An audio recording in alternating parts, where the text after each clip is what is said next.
Hi guys, thanks for coming out to the channel. I want to give a big thanks to you, the subscribers. Your support is what makes this channel possible. And if this is your first time here, think about clicking on the subscribe button. It's free and it helps out the channel. It's early morning for me, and that means I was able to jump on that Echelon bike and get my early morning workout in. You know, a big part of aging is ensuring you are independent as long as possible. I have a client who was talking to her mom about her knee pain and her back pain, and her mom's response wasn't, "Oh, I'm so sorry your knee is hurting you." Nope, it was, "Yes, and it only gets worse from here." Now, this is funny, but it's also true. You start noticing these changes sometime around your 50s. So everything on this channel is about helping you figure out how to live your healthiest life for as long as possible. And part of that is staying independent for as long as possible.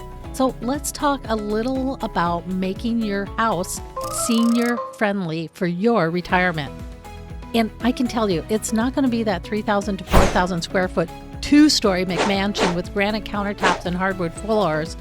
I've had clients who thought that that was what they wanted, but rather quickly, these houses turned into maintenance nightmares, and later, they became difficult to navigate. So let's talk about why a McMansion may not be the right house for you, and 9 things to think about when you're looking for the right foundation for your final retirement home. And this episode is going to talk about that, the bones of the house. These are the things you would want to be built into the house, either through remodeling or as a new home build. In a later episode, I'm going to talk about some of the things you'll want to think about putting in the house to extend your independence. A big part of increasing your independence is building for your freedom. So here are 9 things to think about when you are changing homes in your 50s. And why I say your 50s is because after your 50s, your desire to move decreases tremendously. Just the thought of boxing everything and moving it stops you from moving forward. And if you're making your final move, don't plan for a big house where the kids will visit and stay for a while. They visit for the first couple years, but then they have families, and like you, their 30s to 50s focuses on their family and career. So the first thing you want to think about is the size of your house. The biggest problem with large is maintenance. You know, at some point, climbing ladders is not going to be feasible. For those of you who have been caregivers for your parents, how many of you had walked into their house and found a maintenance nightmare and some significant safety issues? So, a small house offers you greater flexibility. In Arizona, they have these homes that they call patio homes. Really interesting concept, and a smart, stylish 1,600 to 1,800 square foot home on a very small lot. The backyard is a small concrete patio, which is why they are called patio homes. The thing is, the maintenance on these homes is about zero, and they are comfortable and stylish. They offer the independence of a house with the flexibility of a condo. Working professionals and older adults gravitate towards these houses because of the freedom of home ownership with the flexibility of a condo. And that was kind of my husband and my vision board of what the right house for retirement might look like. With the changes in the housing market, big houses on acreage has become a thing. In retirement, these houses for many people are desolate. Sure, you want your space and independence, but most of us are pretty social beings and need to be around other people. You would gladly trade that in-home theater for a glass of wine and a good friend. The second thing to think about is this concept of loneliness may have you looking at a retirement community. So a small house in a retirement community becomes a great option. You can find more people in a retirement community who are in a similar situation as you. They have the same social needs and, at the same time, flexibility. The third thing is no stairs.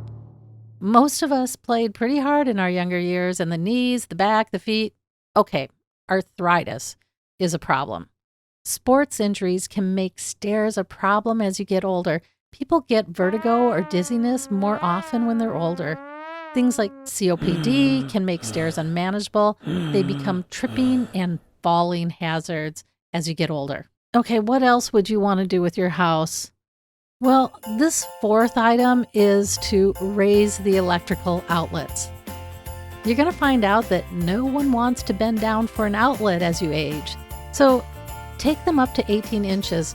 Put them above cabinets or on the side of cabinets. That way they're even closer to 34 inches and you don't have to bend over at all to plug in a vacuum cleaner.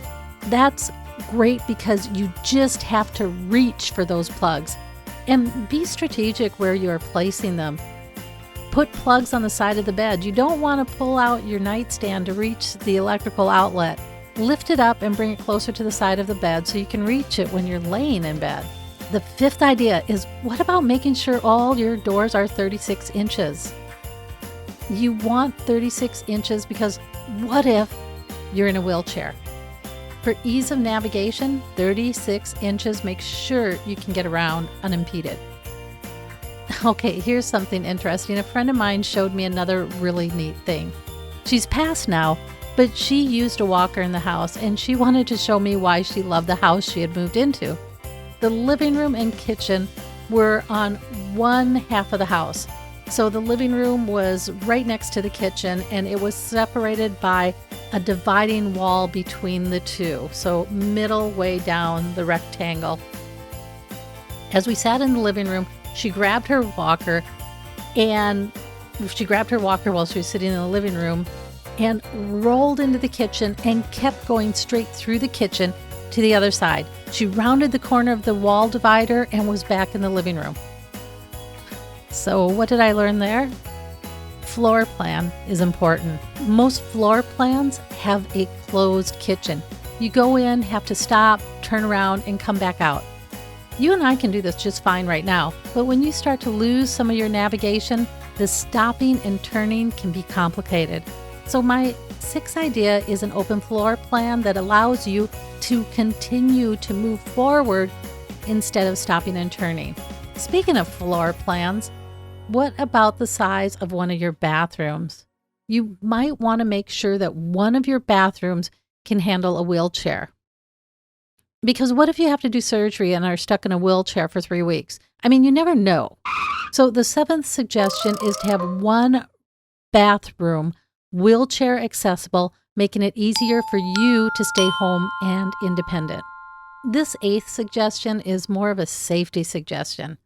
When you're shopping for flooring, avoid the slippery flooring that is so popular today. So much of the tiles and the hardwood floors are surprisingly slippery. Carpets and textured surfaces are better at being non-slip.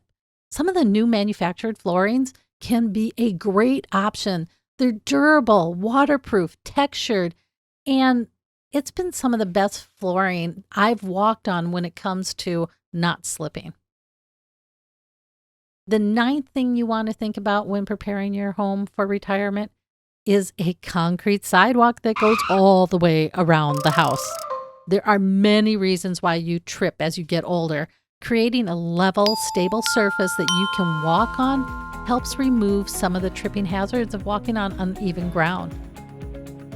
Okay, my question for you is, what are some of the things you are thinking about as you prepare for retirement? So leave it in the comments. But there are 9 great things to think about when you're looking for a new home or looking to remodel your home to make it senior friendly for you in your retirement. I'm going to do another episode on things that you might want to put in the house to help keep you independent for as long as possible. Until next time, guys, I will catch you on the other side.